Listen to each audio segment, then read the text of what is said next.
Earlier this morning, I spoke to Rabbi Jeffrey Myers, who was residing in the sanctuary when the shooter struck.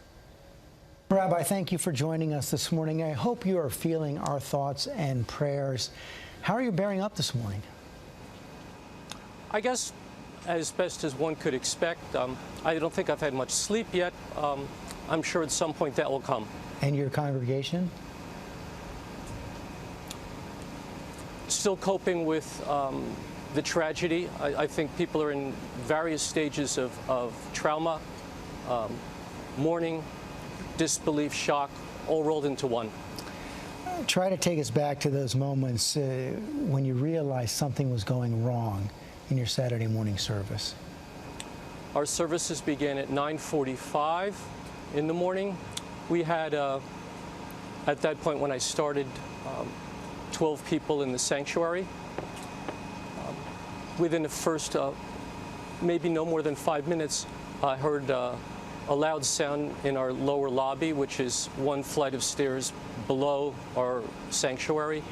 At first I thought it was the sound of one of our stainless steel coat racks that had fallen. Within the next 15 seconds, the sound repeated, and it was apparent to me at that time, just instinct, I guess, that that was not the sound of a piece of metal falling, that it was rapid fire.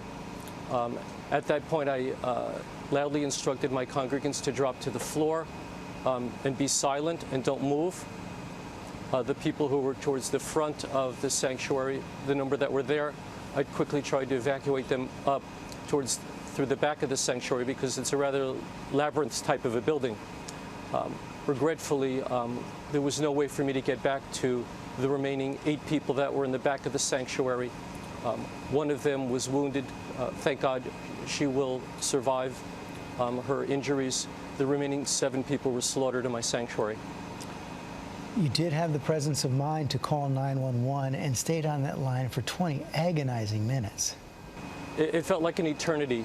I learned, we had a session back in August with our community security advisor, and I learned a number of important things from him. One of them was to carry my cell phone. I normally don't carry it on the Jewish Sabbath, but I learned from him, as he said, Rabbi, it's a different world. You need to carry it, and I'm so grateful for his presence and teaching me. So I knew right away I needed to call 911, so I stayed on the phone with them until the SWAT team extricated me from the synagogue. Did you ever believe, though, that it could happen in the Tree of Life synagogue? I never believed it could happen anywhere. I mean, certainly not to me.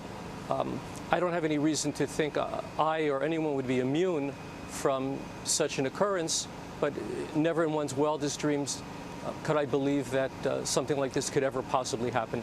I guess I could look back with a little hindsight, and I guess I'm here, maybe God had some purpose for me to be in the community, and perhaps I'm just fulfilling what part of that purpose might be. And what do you want everyone watching right now to know about the victims of this attack? Well, many will just see this as an attack upon the Jewish community. It's not. It's an attack upon America. When American citizens cannot freely and safely worship in their house of worship and celebrate their Sabbath, and it concerns me because it challenges the safety and security of all Americans in any house of worship, and that's very troubling. It's an important reminder, Rabbi. Thank you for your time this morning. Again, we're very sorry for your loss. Thank you for your time, George. All Americans in any house of worship. Can you imagine what a sign of the times that a rabbi has to be trained to deal with a mass shooting? And the way he phrased it, slaughtered. He said they were slaughtered. They were. Hi everyone, George Stephanopoulos here. Thanks for checking out the ABC News YouTube channel. If you'd like to get more videos, show highlights, and watch live event coverage, click on the right over here to subscribe to our channel, and don't forget to download the ABC News app for breaking news alerts. Thanks for watching.